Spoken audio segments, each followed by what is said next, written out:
what is the ruling on Salatul Tasabih or Salatul Tasbih? Salatul Tasabih, there is a hadith that is narrated by Al-Abbas ibn Abdul Muttalib, may Allah be pleased with him, the uncle of the Prophet alayhi salatu wasalam, where the Prophet told him, O Abbas, O uncle of the Prophet, shall I give you? Shall I favor you? Shall I offer you something? Something, if you do it, Allah Azza wa Jal will forgive your major and minor sins, your previous and upcoming sins, your current, your small, your so many, it covers everything. So what is this thing? The Prophet said, alayhi salatu, in this hadith, you pray 4 rak'ahs.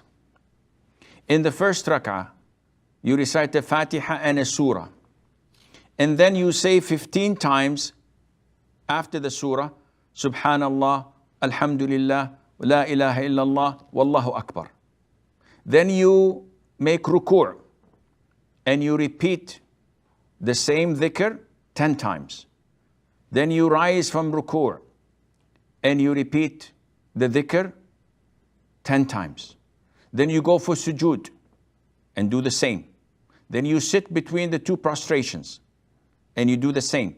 Then you do sujood again and you do the same. Then you sit before you stand up to the second rak'ah and say the same dhikr 10 times. Then you stand up, and these are 75 times you say this dhikr, and you repeat it in every rak'ah. If you do it every day, that's good. If you do it once every week, that's good. If you do it once a month, that's good. If you do it once in a lifetime, that's good. Narrated by Abu Dawood in the Sunan and others. This hadith is well known and practiced among a lot of the Muslims, especially in the subcontinent, and especially when it is the middle of Sha'ban, Shabi Barat as they call it, or in Laylat, the 27th of Rajab, that they think that this refers to the glorious night journey. But what is actually this hadith? Is it authentic? See, as Muslims, it is not what we hear and practice immediately without authentication. It's like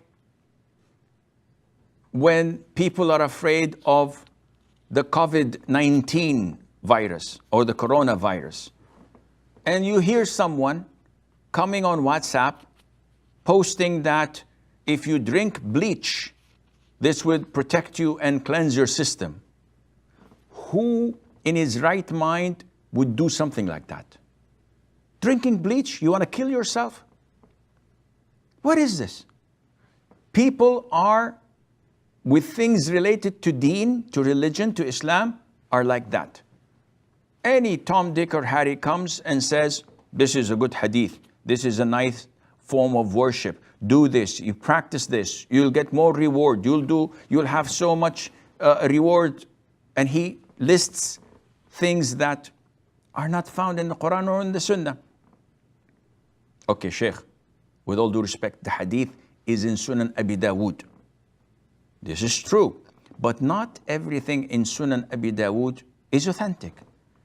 There are weak hadiths, and the scholars of hadith, the sciences of hadith, know that. The scholars of fiqh also know that there are weak or not authentic hadiths. But don't listen to me. Let's go to our 4 schools of thought. The school of Abu Hanifa, the school of Malik, the school of Shafi'i, and the school of Ahmad ibn Hanbal. These are the 4 schools of thought that the vast majority of Muslims follow. And you should be one of them. You should follow one of these schools. So what do they say about this hadith? Well, for your knowledge, Imam Abu Hanifa, Imam Malik, and Imam al-Shafi'i had never heard of this hadith. Never reported it. Never encouraged anyone to do it. Whoa, that's a first. Not only that, Imam Ahmad ibn Hanbal, who was Imam Ahlus Sunnati wal Jama'ah, one of the great scholars of hadith, the compiler of Musnad al-Imam Ahmad. He himself, when he was asked about this hadith, he did this with his hand. And this says munkar. This is weird. This is not from the Sunnah. And this is the four schools of thought. A lot of the scholars also fabricated this hadith. Like Sheikh al-Islam ibn Taymiyyah. He said that this hadith is not weak, it is fabricated. And if you look at it in a realistic way, logical way, which we don't do, because we don't apply logic in things that deal with Islam. We deal with authenticity, we deal with the understanding of the three favorite generations of Sahaba, Tabi'een, and Tabi'it Tabi'een. Their understanding is what governs the way we understand things. So if you look logically, the hadith says, if you do these 4 rak'ahs, Allah will forgive your major and minor sins. And we know that the vast majority of Ahlus Sunnah wal Jama'ah say that major sins require repentance, not an action or something you say. So you have to have repentance. Not only that, in the hadith it makes doing it once a day equivalent to doing it once in a lifetime. Not only that, the format of the prayer is unheard of, where you make dhikr, subhanallah, alhamdulillah, wa la ilaha illallah, wallahu akbar, while standing position after the surah.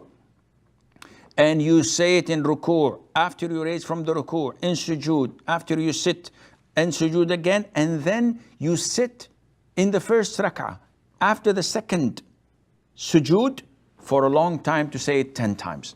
Nowhere in other prayers that this is similar.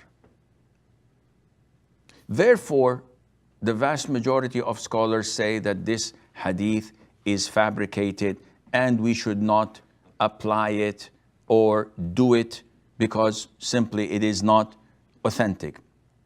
Now, those who abide by it and hold on to it, saying that, no, we're going to do it. This is up to you. But again, logically thinking, what do I have to lose whether you do it or not? If the hadith is authentic, why am I stopping you from doing it?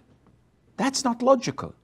We call people to Quran and the Sunnah, the authentic Sunnah. But if it's not authentic, don't expect me to endorse it and promote it. Rather, we cleanse our religion from any impurities that try to creep in, to infiltrate our religion. We have to protect and defend our religion from such things, and Allah Azza wa Jal knows best.